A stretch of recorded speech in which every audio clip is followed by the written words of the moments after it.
everybody, how you doing? It's your girl Andrea Mason. Not sure when these videos are coming up, but I'm taking stock footage and inventory.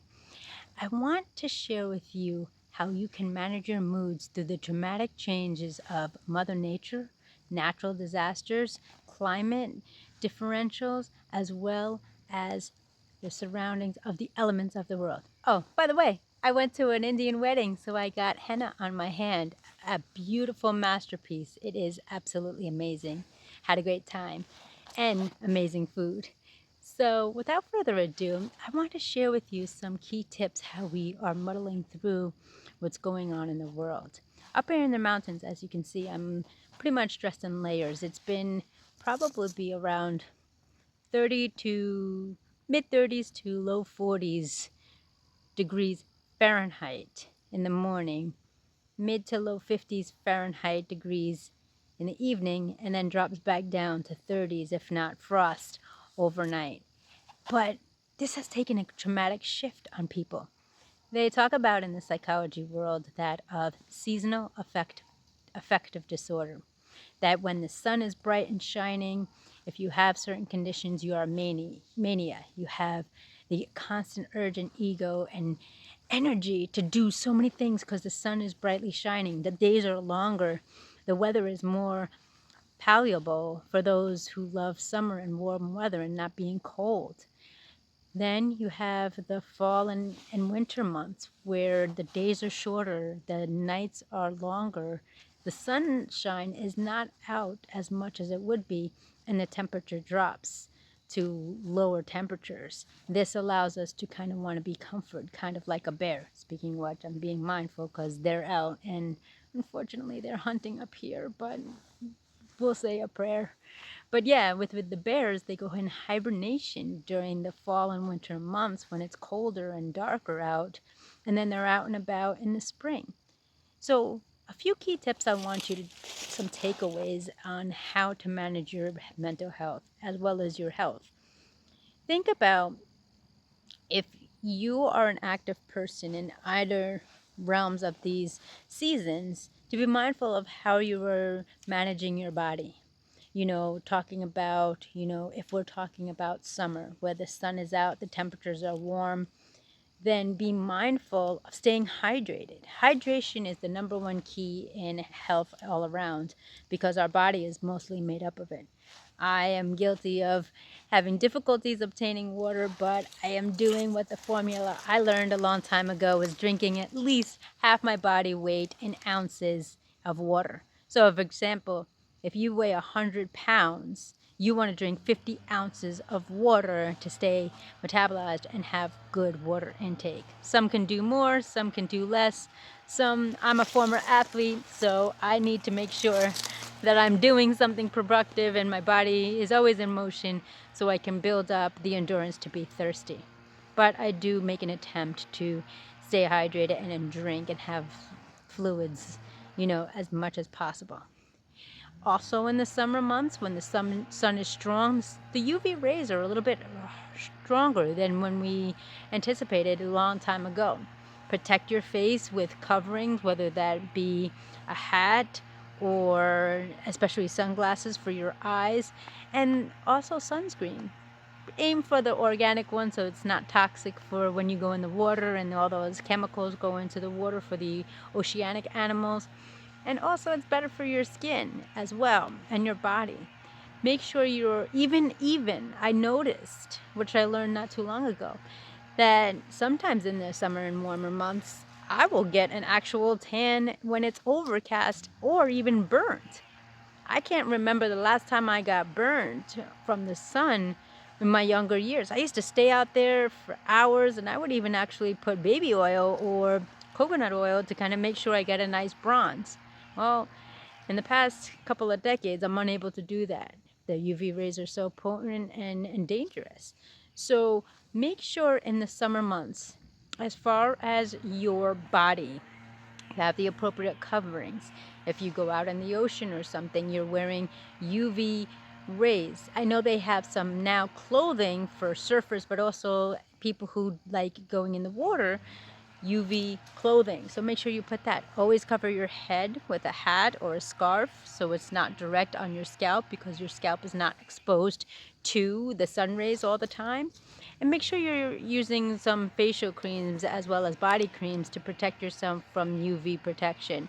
Suntan lotion, spray, sprays or whatever. I would say, again, going to more organic route. So that would be for your body, coverings as well as the proper treatments, topical treatments, organically.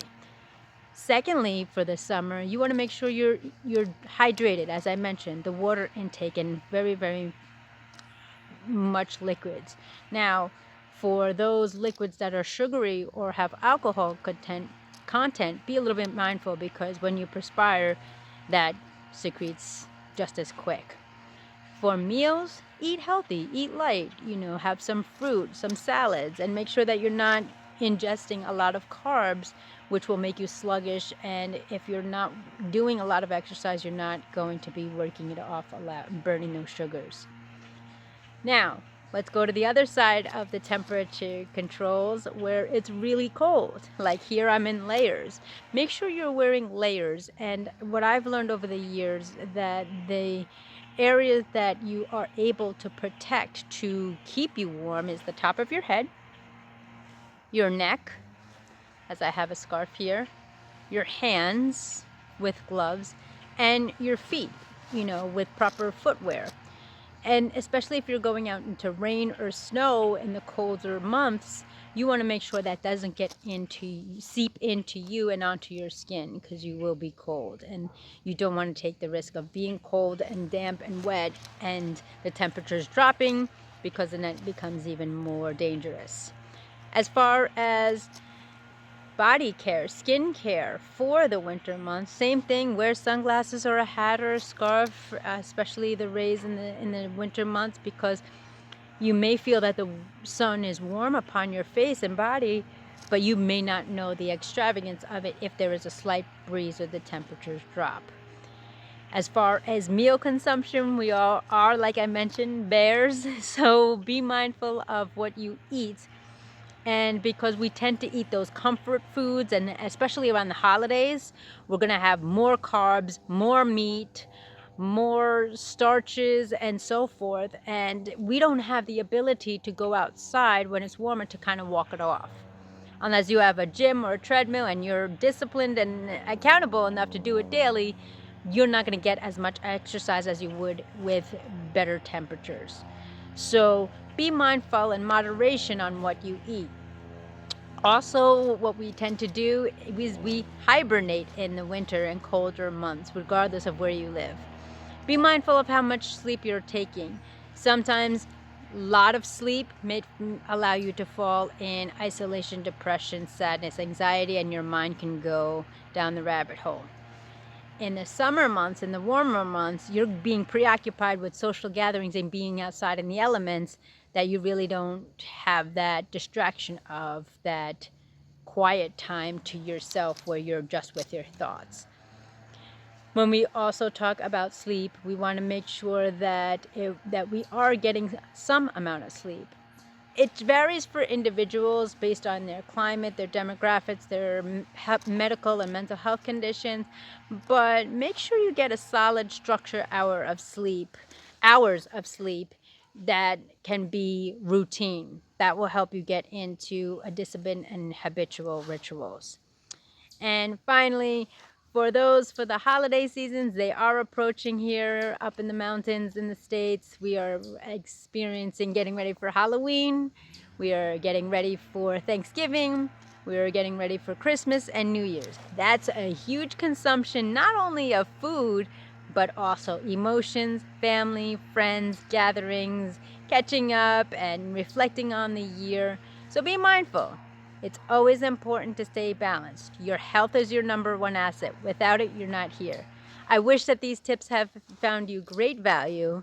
And my name is Andrea Mason, your first choice, your global voice, alumna of Les Brown, creator and innovator of Press Play CEO, as well as global ambassador and a podcast host of my podcast, Unleashing the Champion Within, and the global virtual platform bringing the world together with Andrea Mason.